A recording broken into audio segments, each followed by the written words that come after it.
नमस्कार, मी वैशाली व्यवहारे देशपांडे, प्रोजेक्ट अस्मी या संस्थेची संस्थापिका. प्रोजेक्ट अस्मी काय करतं तर लहान मुलांच्या सोशो इमोशनल डेव्हलपमेंटमध्ये आम्ही काम करतो आणि तेही गाणी, गोष्टी, खेळ, ॲक्टिव्हिटीज याच्या माध्यमातून. म्हणजे शिकवायचं नाही, फक्त मुलांनी स्वतःहून शिकायचं. आणि याच्यामुळे फक्त शैक्षणिक बुद्धिमत्तेकडे आपण जे लक्ष दिलेलं आहे आणि ज्याच्यामुळे सोशो इमोशनल डेव्हलपमेंटकडे दुर्लक्ष झालंय, त्यामुळे होणारे सगळे प्रॉब्लेम्स, सगळ्या समस्या याच्यावरचं हे उत्तर आहे. हे आम्ही आमच्या कामातनं आणि रिसर्चमधनं प्रूव्ह केलेलं आहे.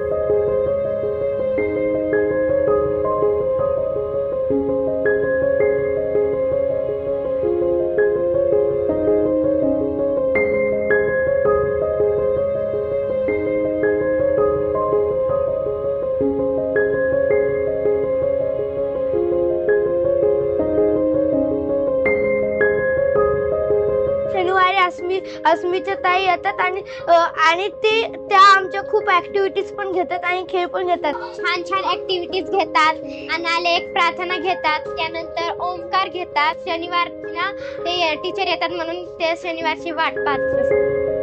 असं वातावरण जर तयार केलं की जिथे त्यांना व्यक्त व्हायची संधी आहे, जिथे त्यांचं ऐकून घेतो असं वातावरण आहे, तर मग त्या मुलांच्या पोटेन्शियल जे आहे ते जास्त जास्त व्यवस्थित खुलून येतं आणि ह्या सगळ्या प्रोसेसमध्ये शिक्षकांना पण आणि मुलांनाही आनंद मिळतो. एक लहान मुलगा होता, तो इतका कोपऱ्यात बसायचा आणि अशी कोपऱ्यात बसणारी मुलं आय थिंक प्रत्येक वर्षी प्रत्येक वर्गात आणि आपल्या लहानपणापासून देखील आपण पाहिलेली आहे. तो त्यात सामील फारसा होत नव्हता, त्याला सारखं घरी जायचं असायचं.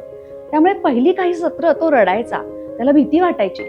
आणि जसजशी आमची सत्र होत गेली आणि त्यांना व्यक्त व्हायला आम्ही जागा दिली, त्या जागेमध्ये तो खुलला, तो स्मितहास्य करायला लागला, तो आमच्या ॲक्टिव्हिटीजमध्ये पार्टिसिपेट करायला लागला. आणि हे फुलणारं फूल बघताना खूप छान वाटलं. आता ह्या सगळ्यामध्ये आपल्या लक्षात येतं की लहान मुलांचा अटेन्शन स्पॅन खूप कमी असतो. म्हणजे त्यांच्या वयाच्या जेमतेम 5 ते 7 मिनिटं अधिक. तर या मुलांना एका जागेवर बसवणं हेच मोठं चॅलेंज असतं. तर तिथे ते सत्राचा 1 तास 45 मिनिटं ते 1 तास त्यांना बसवून ठेवणं, हे तुम्ही विचार करा की काय गंमत आहे. पण तरीही मुलं आज आवडीने सत्रात ताई कधी येणार आहे याची वाट बघते. हेच मला वाटतं की या अस्मीचं यश आहे. शेवटच्या दिवशी त्यांनी इथपासून इथपर्यंत आमचे जे हात धरले होते, आमच्या व्हिडिओज आहेत ते आताही, ते आम्हाला असं एक पाऊल पण आम्हाला टाकता नव्हते. त्यांनी एवढं घट्ट आम्हाला धरलं. आणि क्लासच्या बाहेर पण ते खाली उतरताना पण काही प्रॉब्लेम नाही येणार ना, ते गेट पर्यंत आले आम्हाला सोडायला. एक मुलगी अजिबात बोलत नाहीये, म्हणून मग शिक्षकांकडे चौकशी केली तेव्हा कळलं की ती नाहीच बोलत, असं त्यांनी आम्हाला सांगून टाकलं. मग मी तिच्याजवळ जाऊन विचारलं, तुला कुणाकडे जायला आवडेल? तेव्हा मला वर्ग शिक्षकांनी सांगितलं की ती अनाथ आश्रमात येते. हे ऐकल्यानंतर मात्र मी 2 मिनिटं मी स्वतः सुन्न झाले की मी हा प्रश्न विचारलाय आणि तिच्याकडून काय मी अपेक्षा ठेवणार आहे या उत्तराची. मग मात्र माझं तिच्याकडे खूप जास्त नाही पण लक्ष ठेवायचं की बोलत नाही, आपण हिच्याशी कसा संवाद साधू शकू. असं करता करता 6-7 सेशन झाले आणि शेवटच्या 2-3 सेशनमध्ये ही मुलगी ज्या काही रीतीने खुलली, म्हणजे जी एक शब्द न बोलणारी मुलगी हात वरती करून, ताई मी हे सांगणार आहे, ह्या नाटकातनं मला भाग घ्यायचा आहे, मी सांगते, मी करते, मी असं म्हणायला लागली. तर मला असं वाटतं की हे आमच्या प्रोजेक्ट अस्मीच्या कामाचं खूप मोठं यश आहे की ती मुलगी बोलायला लागली आणि माझ्यासाठी हा आनंद खूप मोठा आहे. आत्तापर्यंत आम्ही पुण्यात काम करत होतो. आता पुण्याच्या बाहेर जायचं असेल तर त्याच्यासाठी आम्ही एक हायब्रिड मॉडेल तयार केलंय, ज्याच्यात आम्ही ट्रेनिंग देणार आहोत शिक्षकांना.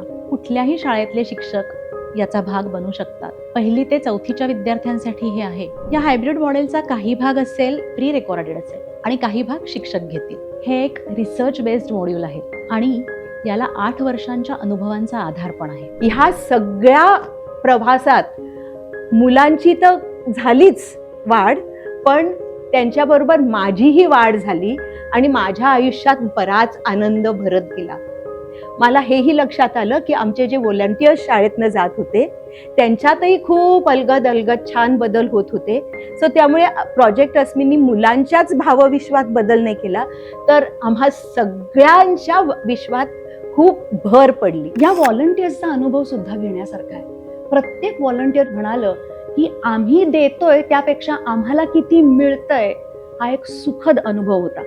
मुलं आणि त्यांची निरागसता, ही तोड किंवा ही जोड आपल्याला अनुभवावीच लागते आणि या एक्सपिरियन्शियल प्रोसेसमधनं आम्ही ही सत्र डिझाईन केली आणि अजूनही काम चालू आहे. ज्यांना ज्यांना असं वाटतं की शिक्षणाबरोबरच लहान मुलांच्या भावविश्वाला समृद्ध करायला हवं, त्यांच्या सामाजिक आणि भावनिक बुद्धिमत्तेला सुद्धा दिशा मिळायला हवी, त्या सगळ्यांनी प्रोजेक्ट अस्मीला संपर्क करावा.